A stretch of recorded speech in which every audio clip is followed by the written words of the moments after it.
top of my game, I put it on a shelf. And this money and fame ain't gonna earn itself. I'm not wasting my time, you better recognize the pain, the hustle, the pain, the redness in my eye. When the pressure comes down, you throw the towel. Okay, this is Gigi. I'm talking to Kyle from Blacklite District. How are you? Hey now, I'm doing good. How are you? I'm fantastic. So tell everyone what's going on in your world and with Blacklite District. Well, our new album, To Whom It May Concern, came out yesterday. I know. So we're very, very happy with that. Our single, The Struggle, is very close to breaking top 40 on Billboard. Again, very excited about that. And we're getting ready to announce a tour here in the next couple weeks. And we're just excited to go on the road and take the new music out there and do our thing, you know? That is awesome. Yeah. Tell us about, because I love the song The Struggle. What's the meaning behind that song? Well,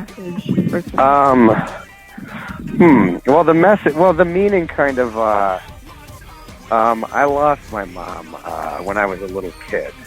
So that's one of those things that never really leaves you in a bad way, you know what I mean? It wasn't a nice scene.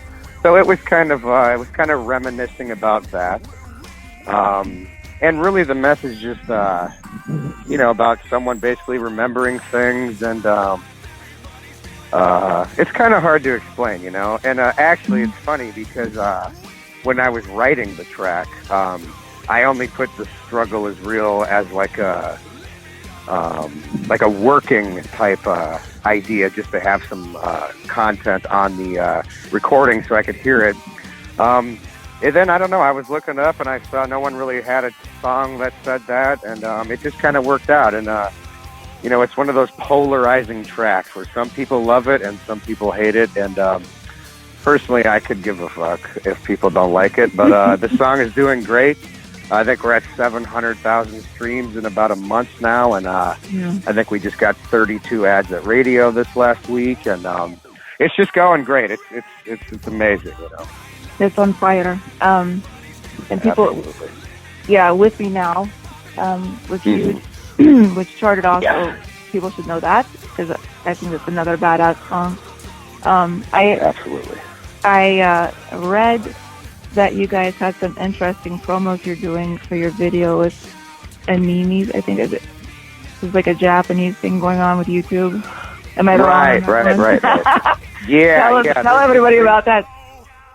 Okay, yeah. It's funny because I kept seeing all these videos last year of With Me Now, actually, what they call Nightcore, which is some Japanese, I think, anime type thing where they'll actually speed the track up a little bit so it gives the voices a bit of a higher pitch, and then they match it to like some anime type stuff, which apparently is very popular over there. And there's another one for us. With Me Now, I think we're at 1.2 million views on that. Struggle is at, I think, almost 700,000 or 650, something like that. It's crazy, and actually we just worked out a deal with the channel over there. So we're going to be premiering a lot of the songs, not premiering, but we're going to be releasing a lot of the songs in Nightcore versions.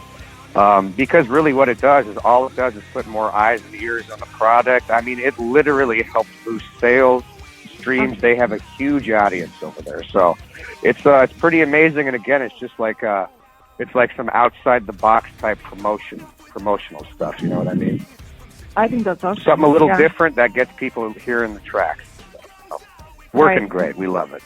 Well, I think it's brilliant.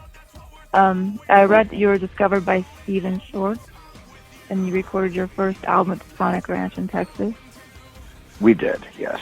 Absolutely. That was cool. That's pretty badass. How do you think you guys have changed as a band, or changed in any way since that time? It was 2013, is that right? Or no? I think the Steven Short stuff was 2011. 2011, okay. So that's 5 years ago already. I mean, a lot of stuff has changed. The cliche answer is always going to be, we've grown songwriting-wise and blah, blah, blah.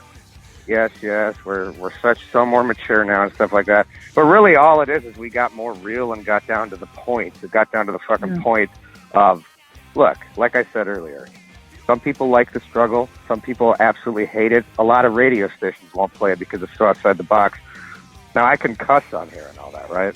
Oh, yeah, absolutely. I have been. I just didn't know if we have to edit or anything. No. But basically what I would say the biggest change is that starting out, everyone's kind of kiss-ass a little bit to all these radio stations, trying to make songs that fit the format.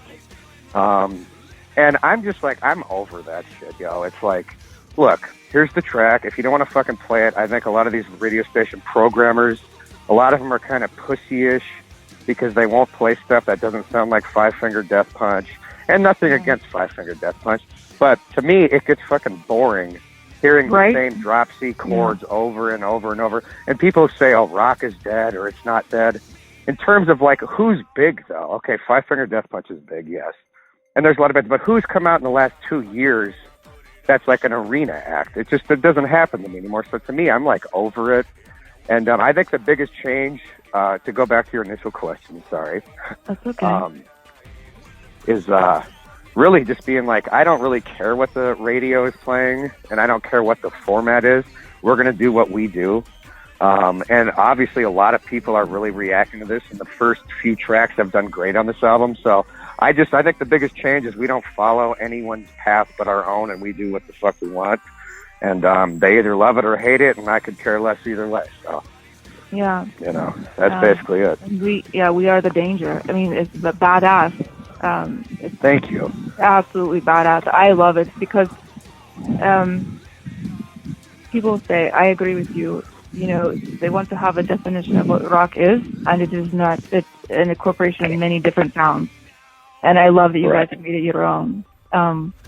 And I heard you guys played at the Machine Shop in Flint, Michigan. Of course, twice. Because we're here, and I'm actually in Michigan, so I thought that was badass. Oh, really? Oh, cool. Yeah. Where at in Michigan are you at? We are in Gull Lake by Kalamazoo.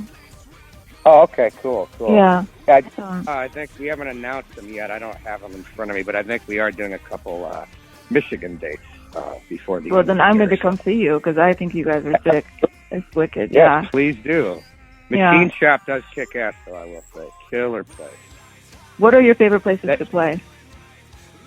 I would have said the Machine Shop for sure is one of my favorites. Again, it depends. Sometimes it's not about the biggest venue, right? But maybe like there's a promoter or something that I love to go play for.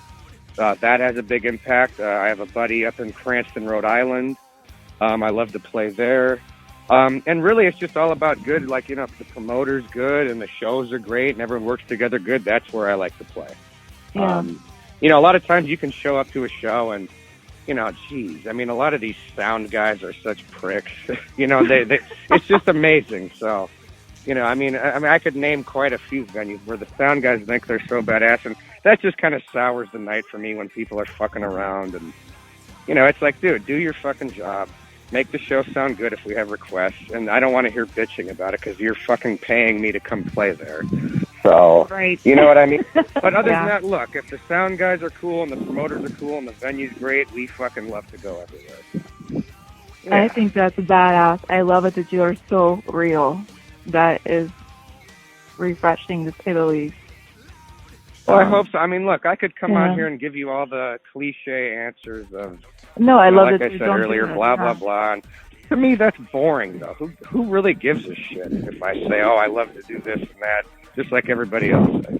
To me, it don't matter. It's like, I will be real with you. I will answer your questions. And that's why I like you guys. You guys are not afraid to, let an artist like me speak my mind a little bit, Well, that's obviously what our whole platform is about.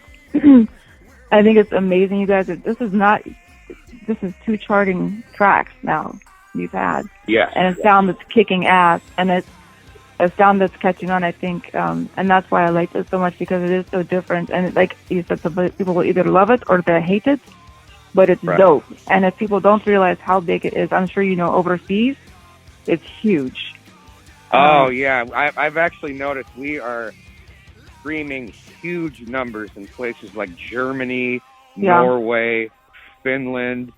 I think we just got the ad at what they call 89 FM over in Brazil, which is Yeah. a huge market.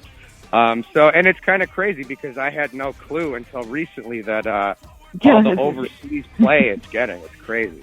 That's one of our biggest markets. I'm European. I'm still one of the biggest markets we have is Hungary and Sweden. And as you said, in Rock Rage Asia is huge. It blows your mind when you think that you're heard all over the globe.